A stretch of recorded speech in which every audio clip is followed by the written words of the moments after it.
my question is this: if silence is one part and sound is one part, right? Like for example, waves and water. Right. Come what may, even if it's waves, it is again still water. So water remains the same, like it is never gonna change. Only waves are formed. Still, like what I was thinking is, still water is taking the shape of wave, and why there is a wave cause at all. For example, आसमान में हमको rainbow दिख रहा है, तो आप ये पूछ रहे हो कि वो लाइट जो एक्चुअल में दिखती ही नहीं है, अगर हम आंखों से लाइट को देखते हैं तो वो डार्कनेस है, बट वो लाइट रेनबो के जैसी कैसी दिख रही है? उस लाइट में जो कि एक्चुअल में कलरलेस है, जो डार्क है, उसमें वो रंग कैसे दिख रहे हैं? वो रेनबो कैसे दिख रहा है? Light has got infinite possibilities. Number one तो पहले ये समझना है. तो this sound of silence that you are talking about, this is the field of infinite possibilities. जो भी कुछ हम परसीव कर रहे हैं अपने पांचों सेंसेस के थ्रू, वो सब ये साउंड ऑफ साइलेंस ही है, जो अलग अलग दिख रही है because of the difference in the kind of instruments through which we are perceiving. आंखों से देखोगे उसी साउंड ऑफ साइलेंस को तो रंग दिखेंगे और रूप दिखेंगे. कानों से देखोगे तो साउंड्स दिखेंगी. साउंड के पॉइंट ऑफ व्यू से कहोगे तो कहोगे वहां पर वेव है. हाँ. आंखों के पॉइंट ऑफ व्यू से कहोगे तो कहोगे पार्टिकल है. हाँ. इसी को अगर आपको और डीपली समझना है तो साइंस भी एक हद तक गई है, बट साइंस क्या कर रही है, उसके बियॉन्ड नहीं जा पा रही है. साइंस कहां तक पहुंच गई है? क्वांटम फिजिक्स को अगर आप स्टडी करोगे, क्वांटम मैकेनिक्स को, तो वो भी वेव और पार्टिकल थ्योरी की बात कर रही है. बट वो क्या समझ रहे हैं कि there has to be an observer who is observing. It is not the observer, it is the instrument that is placed, and that instrument could be a camera. So that instrument is not a living observer. आप समझ रहे हैं? Science क्या समझ रही है कि जब वहां से कोई ऑब्जर्व कर रहा है, जबकि वहां पे तो एक कैमरा प्लेस्ड है, that camera is not an observer for that matter who is observing. तो जो भी कुछ हो रहा है, दिख रहा है, नहीं दिख रहा है, it is all because of the instrument. मतलब it is the play of the instrument. उस इंस्ट्रूमेंट की वजह से वो वैसा दिख रहा है.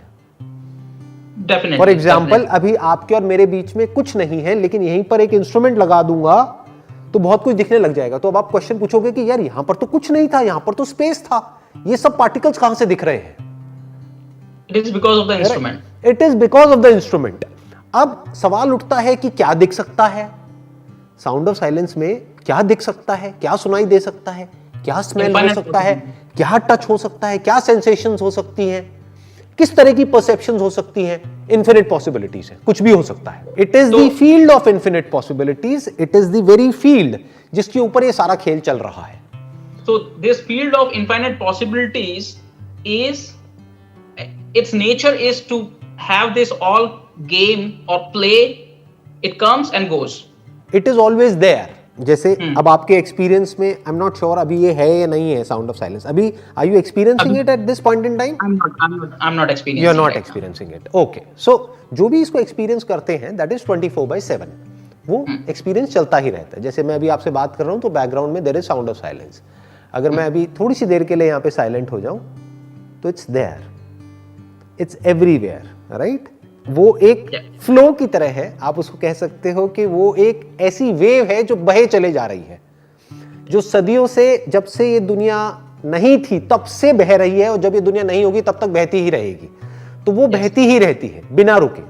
तो अब सवाल ये उठता है कि जब वो बहे चले जा रही है तो वो कभी स्टैटिक लग रही है, कभी मोशन में लग रही है, कभी ऐसा लगता है साउंड है, कभी ऐसा लगता है कि कुछ दिख रहा है क्या एक्चुअल में?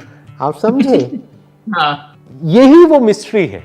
This is the mystery of all mysteries. Science यहां तक क्यों नहीं पहुंच सकती? क्या रीजन है उसके पीछे? क्योंकि साइंस इस फील्ड तक काफी हद तक पहुंच गई है. Science is talking about a field that is always there, right? एक यूनिफाइड फील्ड इसको कह रही है साइंस. बट साइंस क्या गलती कर रही है? साइंस ये सोच रही है कि I am the consciousness who is observing this field which is the field of infinite possibilities. अब साइंस ये नहीं समझ पा रही यही कॉन्शियसनेस है. ध्यान से समझना गलती कहां पर होती है. गलती यहां पर होती है कि हम ये समझते हैं कि कॉन्शियसनेस बदलती है. अगर आप किसी भी ऐसे आदमी से बात करोगे जो मेडिकल फील्ड से है, या फिर किसी ऐसे आदमी से जो कि कॉन्शियसनेस को स्टडी कर रहा है, वो क्या कहेगा? That the consciousness changes. अरे भाई, कॉन्शियसनेस कभी नहीं बदलती है. Consciousness is always there untouched, always. बदलता क्या है, ये इंस्ट्रूमेंट बदलता रहता है।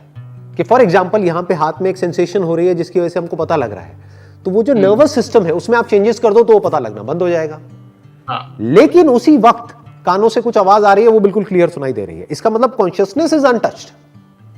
Consciousness is untouched, that's right. आप एक एक करके सारे सेंसेस खत्म कर दो, लेकिन अगर एक सेंस भी बचा रहा तो वो वहां से परसीव होता रहेगा। सेंसेस को खराब कर दो, वापस से ठीक कर दो, वापस से सब ठीक हो जाएगा। तो कॉन्शियसनेस एक्चुअल में नहीं बदल रही है। तो ये समझ पाना साइंस के लिए कि at the deepest level of my being I am consciousness and that consciousness is the very essence of this universe, यहां तक पहुंच पाना is almost next to impossible. क्योंकि साइंस क्या करेगी, अगर इस फील्ड तक पहुंच भी गई, साउंड ऑफ साइलेंस तक पहुंच भी गई, तो साइंस ये दिमाग लगाएगी कि मैं इसको कैसे यूज करूं बेटर न्यूक्लियर वेपन्स बनाने के लिए, या फिर इसमें से कैसे एनर्जी लूं और एक ऐसा मेरे को सोर्स ऑफ एनर्जी मिलेगा जो कि नेचुरल होगा, जिसमें कोई पोल्यूशन नहीं होगा, और उस एनर्जी से हम ये करेंगे। बट साइंस कभी यहां तक नहीं पहुंच पाएगी कि वो जो ऑब्जर्व कर रहा है यहां से इस इंस्ट्रूमेंट के through, that itself is that field. और उस फील्ड में वो ऑब्जर्वर एक पॉइंट के जैसा लग रहा है because of the limitation of the instrument. Consciousness is not a point in that field, consciousness is the field. सत इज चित एंड चित इज सत। सत मतलब वो जो इटरनल है, यानी जो था है और रहेगा, वो सत है। चित मतलब क्या, कॉन्शियसनेस। तो सत ही चित है। सत जैसे बोलते हैं ना, सत चित आनंद, एक्चुअल में इट्स नॉट आनंद। अगर आप संस्कृत में समझेंगे, इट्स सत्यम ज्ञानम अनंतम। अनंतम मतलब इंफिनिट। तो because it is infinite, because my very nature is infinite, that's why I am in bliss. इसीलिए सच्चित आनंद भी बोलते हैं लोग। एक्चुअल में आप अगर पढ़ोगे वेदों में, उपनिषद में, तो वहां पर आपको हर जगह पर मिलेगा सत्यम ज्ञानम अनंतम। मतलब वो क्या है, आत्मा क्या है। आत्मा मतलब मैं क्या हूं, सत्यम हूं, यानी था, हूं और रहूंगा। ज्ञानम मतलब मेरा वेरी नेचर, मेरा जो नेचर है, that is to be aware, to be conscious. जैसे आग का जो नेचर है वो गर्मी है, आग को गर्म होना नहीं है, आग मतलब गर्मी। ऐसे ही जो सत्यम है, जो ये साउंड ऑफ साइलेंस है, दैट इज कॉन्शियसनेस। बट ये भी कहना गलत होगा that is consciousness, because that is consciousness only in relation to the instrument. When there is no consciousness of something, तो आप क्या कहोगे कि वो consciousness है या नहीं है।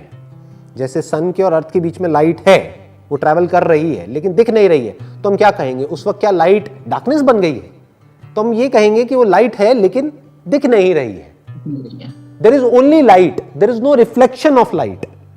Similarly, at that point in time, when we are in deep sleep, or when this instrument is not there, या फिर जब ये इंस्ट्रूमेंट डिसइंटीग्रेट हो जाएगा after death of the body, the instrument, right. और वो भी डेथ नहीं हो रहा है, वो बदल रहा है, डिसइंटीग्रेट हो गया है। जहां से इंटीग्रेट हुआ वहीं पे वो डिसइंटीग्रेट हो गया, वहीं पे मिल गया है, उन्हीं एलिमेंट्स में मिल गया है, राइट। तो उसके बाद में क्या होता है, या फिर गहरी नींद में क्या होता है? There is only consciousness, not of something. जैसे there is only light, not light illuminating something. समझ गए? तो there is only consciousness. So एक है कॉन्शियसनेस, एक है कॉन्शियसनेस ऑफ समथिंग। ये जो ऑफ है उसके लिए एक इंस्ट्रूमेंट की जरूरत है, और सिर्फ इंस्ट्रूमेंट ही नहीं, ये इंस्ट्रूमेंट जिसका बना है यानी इस यूनिवर्स का, तो ये एक ट्रिनिटी बन जाती है। ये तीन आ जाते हैं यहां पर। एग्जिस्ट करेंगे तो तीनों करेंगे, नहीं तो एक भी नहीं करेगा। और ये तीनों फंडामेंटली एक ही है, एक ही मटेरियल के बने हैं। इसको मैं बोल रहा हूं तीन, लेकिन एक्चुअल में है दो। तीन किस वे में? एक इंस्ट्रूमेंट, एक यूनिवर्स, एक कॉन्शियसनेस। जबकि एक्चुअल में देखा जाए तो ये इंस्ट्रूमेंट क्या है? This is universe, this is made of universe, this is not different from the universe. तो दो हुए ना, एक है जो यूनिवर्स परसीव हो रहा है, जिसके थ्रू परसीव हो रहा है, ये एक। दूसरा जिसकी वजह से परसीव हो रहा है, कॉन्शियसनेस। इन दोनों का जो एसेंस है वो एक ही है।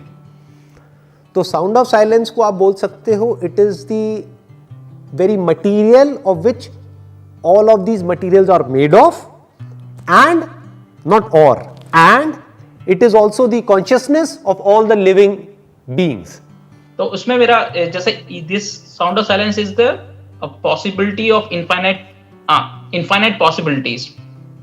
Can I say that one more thing कि is it inclusive of all knowledge and all power? ध्यान से समझिएगा, जिसको हम नॉलेज कहते हैं, what is knowledge? Knowledge is stored in the brain.